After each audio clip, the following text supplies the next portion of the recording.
In today's video, I want to show you guys a lot of the details and even some of the building techniques I use to make my daily Bugle Moc. For those not familiar with this building, it is a historical building that is located in New York City, and it is 21 stories tall. It was used in the Tobey Maguire Spider-Man movies as the headquarters for the Daily Bugle, which is why I have the sign on the facade. The finished height of this build is the same as my Avengers Tower. They are both 5 foot 8 inches. And I took some images of me standing next to them just to give you a little bit of reference, and I am 6 feet tall. I want to note that typically when someone asks me about the height of either one of these buildings, I always say they're just 6 feet just because it's easier and it's only 4 inches off. The majority of this building is quite simply just using a ton, and I mean a ton of snot bricks. Just to show you what I mean, I can come over to the building and just start popping pieces off anywhere I want. And you can see as I'm taking them off, it's nothing but snot bricks on the underside. And to give you a good reference as to the number of pieces that it took to make just the exterior structure without the interior detail, I am well over 50,000 pieces. And I want to note that I do have the first floor installed, and I do intend on putting interiors throughout this entire building, but it's going to be a very long, painstaking process. Now I want to take a little time and kind of explain how I was able to, number one, acquire this really ridiculous shape, and also some of the techniques I use to actually hold it all together. Let's talk about the shape of this. This was the hardest thing to do, was to get this triangular shape of the building. And to get that shape, what it is I created this little panel here.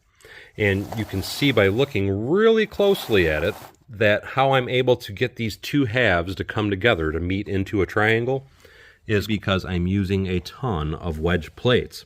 And you can see that they're lined up all along the edge there. So that was why I came up with this little plate system. And the Flatiron building has a very unique shape. So again, looking at this, you can see, I mean, it is basically a triangle, even though this is not a true triangle because the sides aren't equal. But this is the exact shape, though, of the actual Flatiron building. And you can see here, this is an architectural drawing of what some of the floors may look like, and it mimics this exact shape. And I was trying to get as close as possible to that exact shape while I was building the building. And then you saw that I had the walls on the interior of that building. So let's kind of quickly discuss how I was able to connect the walls. To give you a better look, I wanted to bring down one of the floors to compare it to this particular section that I'm using. And that is something else that's really quickly worth noting, that this entire building is fully modular. And again, that's because I do intend on adding a bunch of interior details to this over time.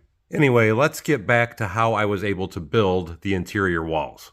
If we come over here and look at these, every so often, so right here, you can take a hinged brick, if I can get it to snap together, there we go, and you can snap that together to hold it. And it's every 12 studs, if I remember correctly, that I can do this. So right now we have those two. Let's come down again, and you can really, if you just look at the studs, you can see where it's going to line up. Like right here is it's going to be the next point of lining up. So let's pop that one on now. And by doing that, now these two pieces are held together. And again, once I've done that, what I do is I just run my bricks straight over to the walls, so that way I can keep everything interconnected. Just to show you one more time, that is that honeycomb pattern that I'm doing in order to keep everything fully connected. And I did change that pattern on several of the floors just so I could do different spaces for different floors for the interiors. The next big question a lot of people ask is, how was I able to connect the corners? Because if you're just looking at the pattern that I have here, it's like there's no rhyme or reason for the way that the corners are made. And I made my own little corner piece. This corner piece is using round 1x1 bricks and also the 1x2 round plates. Now I'm stacking the round plates in a manner and fashion that they equal a brick in height. But This is what's given me the ability to have these flexible corners. And you can see that is what this cap is here for. And it serves two different purposes. Number one, I'm using this tubing. The tubing is the tubing that I sell on my website. And you could also use Lego tubing. You could even use Lego bar pieces, just so you know. So this is not illegal. I'm just using an off-brand product. But there's a couple of different purposes for having this like this. Number one, it gives me the ability to do any degree of angle I want with the plates. But the other big thing is its strength, man.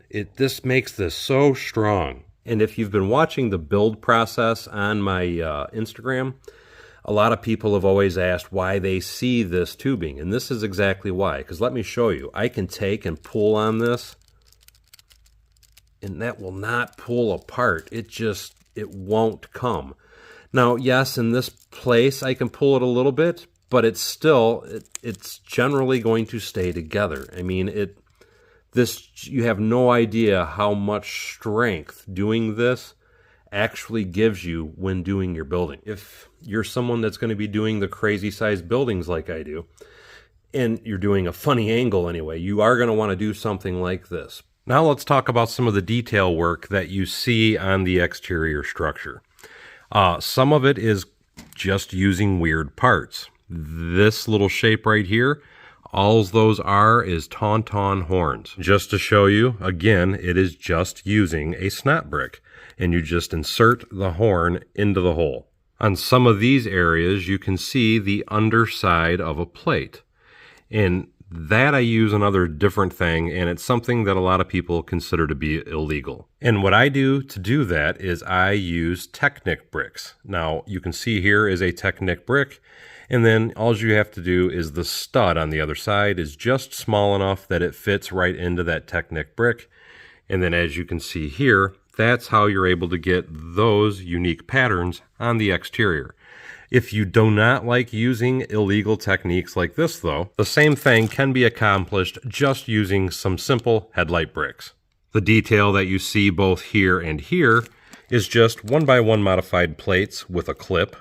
And then in spots like this, to get these little arches, you have the 1x1 tan half round piece. And let's pop off the little shield because you can see it's just two 1x2 round plates, or I should say round tiles. But the most time-consuming detail probably on this entire building is doing these arches. And let me show you what I mean.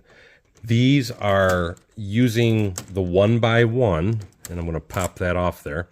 This is the 1x1 round plate, and then I have tubing on the inside of this. And again, you can use official Lego tubing if you want, but this is the tubing that I sell on my website. But when you put the plates on the tubing and you keep a little bit of a gap, it allows you to have that little bit of flex. And then you can see that the bottom half has nothing in it, but these are still 1x1 round plates. The top few are hollow also, so that way I can slide this bit of tubing in it. But all you do is you pop it in your clip, and then pop the other side in the clip and slide it into position. And once you have that, you can take it and pop it inside of that arch. This Flatiron building is a total passion build for me because I have always been fascinated with old architecture, and that is the reason why I went so crazy, both with the size and with the detail on that particular build, because I am just absolutely in love with that building. And the fact that they used it as the Daily Bugle, again, was a huge selling point for me because I love Spider-Man. Anyway, I hope you enjoy this video, and if you want to try and build it, I hope the little bit of tips I gave for the construction of mine help you build your very own Daily Bugle.